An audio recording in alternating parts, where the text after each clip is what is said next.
we have to now look at what the impact has been of short-term and medium-term planning in terms of our cities to show you that it is not really very adequate. Let me give you an example of Delhi. This is an example of Delhi growing with no master planning. Okay, this is short-term perspective planning. It's made for profit. There are no cultural, ecological responsibilities for them. How does Delhi get its water? It gets its water from 400 kilometers in the Himalayas. The entire city of Delhi gets its water from the Himalayas. It's a perfect example of a ludicrous city. If it goes to crime, if it goes to things, it's unecological. So for anybody who tells me that they can invest money to fix it, I can let him have a try, but he's hanging me because he's putting me in debt. Now, let me look at the other mad scheme the government is into. It's called industrial corridors. And I've had a look, spent 2 years looking at just one of them, the Mumbai-Delhi Industrial Corridor. And the McKinsey report tells me that 1/3 of the population of India is to move to this region in terms of the smart cities and the industrial centers that are going to be created here in a climate where we are deindustrializing. The old cities have become dysfunctional, they cannot work again. And I give you the prospect of what we've been working on now. It's called Natural City. Right, Natural City is, in essence, is basically a checkerboard of, in principle, if I put it diagrammatically, of green and white areas, urban and rural areas. This is something how it happens like this. The mix that we are getting, therefore, of urban planning is urban agriculture. For us, the secret of survival of the future city will be urban agriculture. You cannot separate the rural and the urban anymore. I see more than 1,000 natural cities emerging as the savior. Here's a typical plan, for instance, of a natural city. So it's not that it's designed like a grid, but that it has, in fact, got a certain logic to it. And there is an image of how I imagined the natural city will work. Of course, people ask, what happens with the existing cities? What we have worked out is that a population of 1 million has to form a self-sustaining unit, whether it's in an existing city and is a collection of wards or blocks, or is a new city. But since we are going to have 50% urbanization by 2050, in fact, there's going to be a need for a huge number of new cities. And the path that we are following is absolutely disastrous because we are sending everybody into areas like Bangalore, Delhi, and Bombay, and we couldn't care damn how it sorts itself out. Basically, it is the most irresponsible behavior towards the future of this country that I have seen since independence.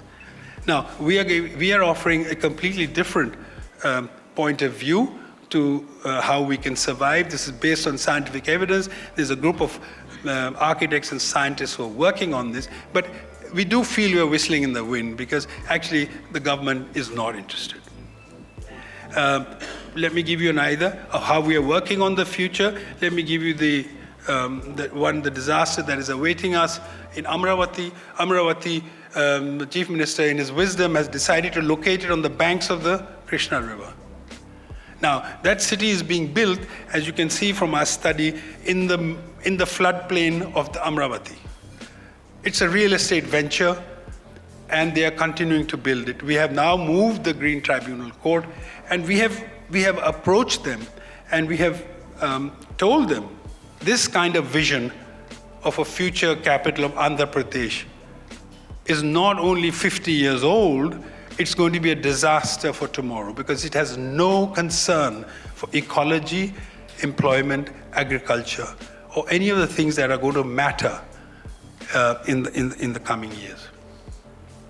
We've given an alternative to them that you must create a new master plan which is clear of the floodplain. See, what happens in India is when the rivers flood, the water goes onto the floodplain and it gets absorbed in the sand.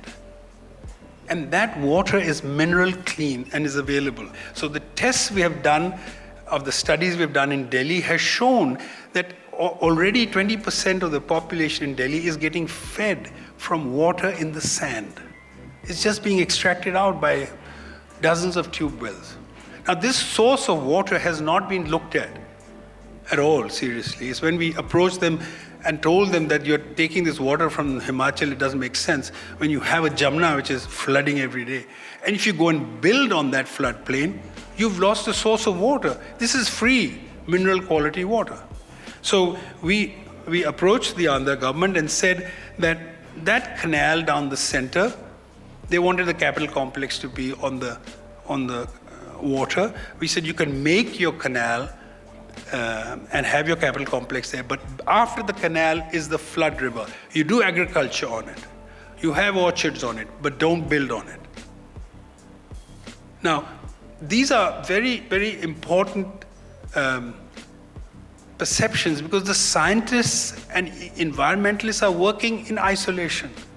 The real estate regard them as enemies.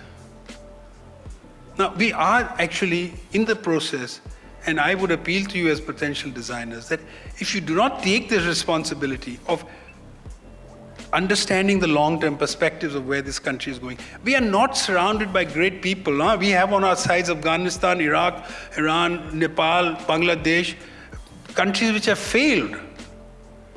We're just hanging in there.